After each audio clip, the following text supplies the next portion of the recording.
Welcome back. Good to see you again. We're looking forward to your presentation this afternoon. I'm Ellen Iwamoto. I'm the Director of Civics Programs at the Annenberg Public Policy Center at the University of Pennsylvania, coming to you from Philadelphia. Hey, everybody. Welcome back. I'm Jeff Owen from the Washington, D.C. area, former Trade Association executive. Looking forward to your presentation. Good afternoon. I'm J.C. Polanco. I'm an attorney in New York City.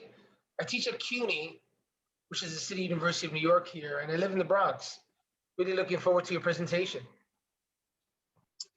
So if you could introduce yourself, students, as well as your teacher. Hi, my name is Holland Shashid. I'm Josiah. Hi, I'm Ava. My name is Mark Crane, and this is our teacher, Mrs. Nolan. Wonderful. All right, so I'm going to read the question first, and then the floor will be all yours. So Unit 6, what are the responsibilities of citizens? Question 2, what role, if any, should the United States play in helping other nations or promoting democratic ideas and principles around the world? What are the advantages and disadvantages of nation states? What criteria should be used to determine which countries should be helped? And what kind and level of help should the United States offer these countries? And in what ways do nations of the world interact with each other? And the floor is yours. Nation states play an essential role in our society, economy, and relationships with other countries. A nation state is a sovereign country that makes its own government and regulates the citizens who dwell there. Nation states can be advantageous in the growth of communities and governments around the world. For example, an apparent attribute of a nation state is the ethnic communality of the people. Nation states often relate in culture, history, and ethnicity. Because of this, there tends to be a more unified citizenry. While this is not only beneficial to the peace of other countries, a nation state's harmonious tendencies amongst its people promotes an orderly government. Another advantage of a nation state is its sovereignty. This means the countries are unbounded by outside disruptions, such as a government forced upon them. Despite this, nation states can also be disadvantageous. While nation states typically work to promote ethnic communality of its people, this is not always the case and can prove to be adverse. For example, if the majority of people believe a certain religion, they may be more hostile to different religions. This is also relevant for the government. If promoting ethnic communality of the people requires the government to ban or prohibit a certain religion, this is violating our country's First Amendment. While not every country upholds our same rights, we can set an example of a successful government that values the citizens' freedoms and unalienable rights. As a nation state, we have the ability to influence a country and assist them during their time of need. We can provide help for their medical, military, or financial needs, and we can contribute supplies and protection. For example, during the recent wildfires in Australia, the United States provided Australia with additional firefighters to suppress the fires. Also, many people organized fundraisers or donated money to provide comfort and needs and to restore Australia to its former condition. Unfortunately, we are unable to provide humanitarian aid for every country. A process is required to know which countries should be helped and how much assistance the United States should offer. First, we should consider the circumstances and how the United States could benefit while we aid other countries. As a nation, it is important to value our own needs as well as others. That way, we are displaying civic virtue by assisting other countries while promoting the common good for our own. For example, when President Trump refused the NATO treaty because while Mexico and Canada would benefit, America would not receive a prosperous outcome. Second, when considering which countries to help, the United States should consider strengthening relationships which could result in allies. Finally, we should ensure that human rights are not being violated before we can help a country to restrain from promoting their unconstitutional decisions. By denying them humanitarian aid, their government may reconstruct their motives and decisions. Ultimately, this would benefit both countries by advancing our relationships and growth of a constitutional government. As William Howard Taft states, I am in favor of helping the prosperity of all countries because when we are all prosperous, the trade of each becomes more valuable to the other. Nation states can interact with each other in numerous ways, such as trade, science, and cultural exchanges. Countries can also communicate different methods, knowledge, profits, and commodities they have discovered in these different fields.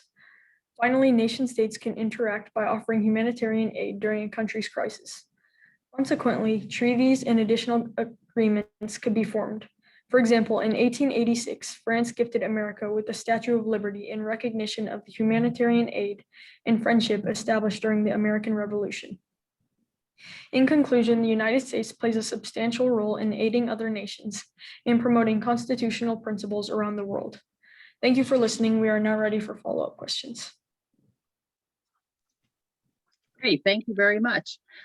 So I have the first follow-up question. What provisions in the Constitution sort of direct the United States or allow for the United States to take the roles that it does in the world?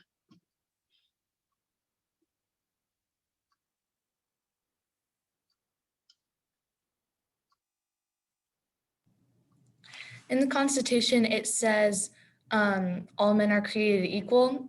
And so if all men are created equal, then that means that we are all subject to being able to receive help, and we shouldn't favor one country over another or one people group over another. We should try to help every people group or every country and create relationships with them as following the Constitution by saying that we're all equal. So we should try to help every single country that we can, but also while protecting ourselves and benefiting ourselves too, so that both countries can benefit. Anybody else? Okay. Thank you. So you mentioned constitutional principles and how we promote constitutional principles throughout the world. What elements of our constitutionalism have influenced other countries? Could you break that down for me a little bit? I think there are many parts of our Constitution that could influence other countries. For example, the different rights we are guaranteed, for example, like freedom of religion and speech and things like that, those can influence other countries who may not be given those rights.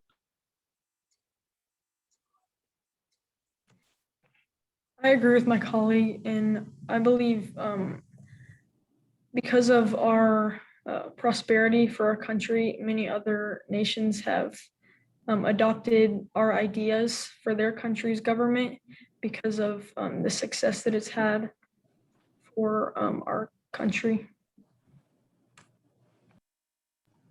I agree with my colleagues. I also believe that our Constitution supports our right of monitoring and influencing our government, and not every country has, but a lot of countries have a government that is a very strong government, and it tends to overthrow the people, or like a socialist government.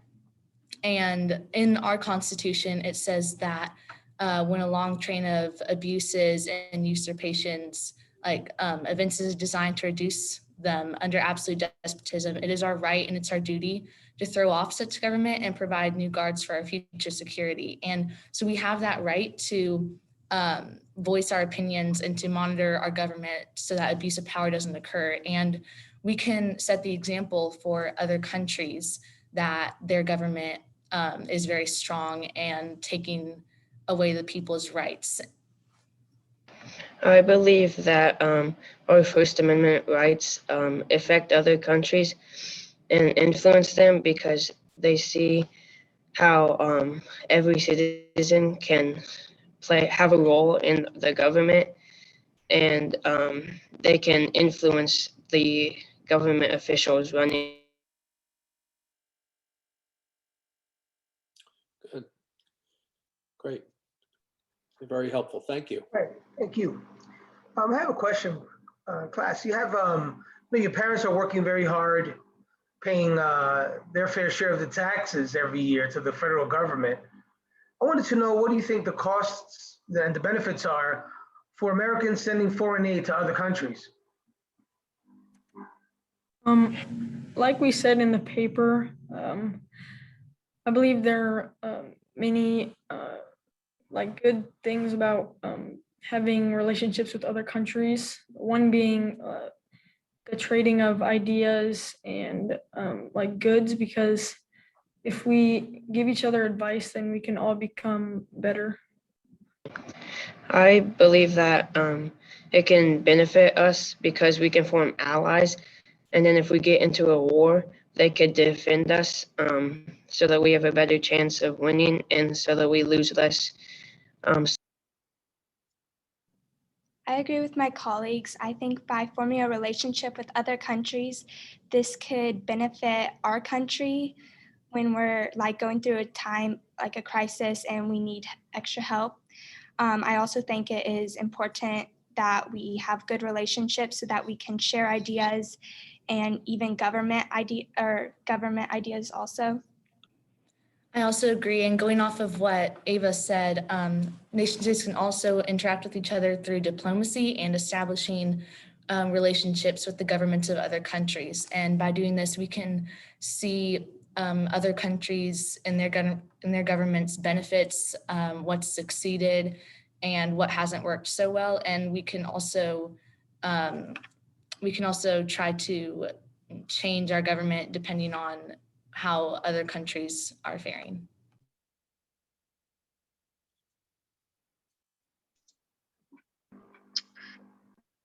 Okay, great, thank you. One more question I think we have time for is, so we're in the midst of a global crisis with the pandemic. Every nation, it's not equal, certainly in terms of access to vaccines, production, and where do you think the U.S. takes its role? What should the U.S. role be? And how should nations be interacting with each other regarding vaccines or travel bans or anything of that nature? I believe that the U.S. Should help like send vaccines to the countries that don't have as good of access to it and that have the most cases to prevent any death. I agree with my colleague, and because America has been blessed with success and many resources, and we should use them to help other countries. And America has found many ways to successfully give vaccines, and we can use that knowledge to help other countries. So although each country has been hit different by this pandemic, I think America can help share their idea or share how they're helping to decrease the spread of the virus with these other countries to help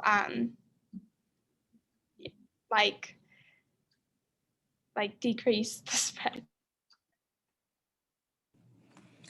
I also agree, but a different side to the situation would be that a lot of people are very scared of spreading the virus, and some might think that if we choose to help other countries, and possibly one way we could do that would be like sending people to other countries, then that would take a long time for them because there's a lot of tests going on, and sometimes people won't let other people out of the country, or they have to quarantine. And so I believe that we should help other countries, but some might be more hostile to this idea because of the different effects that it might have on our country as well.